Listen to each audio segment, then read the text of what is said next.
Okay, so that's it. The oil is all changed, but I almost forgot to tell you that you need to reset the oil maintenance reminder light on this particular car.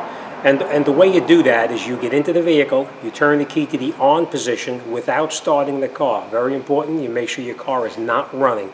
And you step on the accelerator 3 times within 10 seconds to the floor. You step and release, step and release, step and release.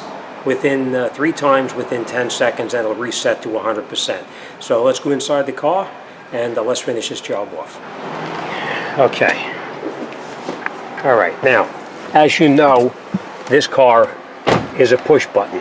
You've got the push button start right here. Now, if you push this button and step on the brake, it's going to start up. So what you're going to do is you're not going to step on the brake pedal. You keep your foot off the brake pedal.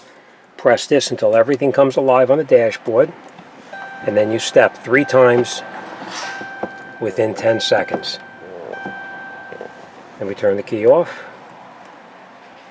and that will start it up.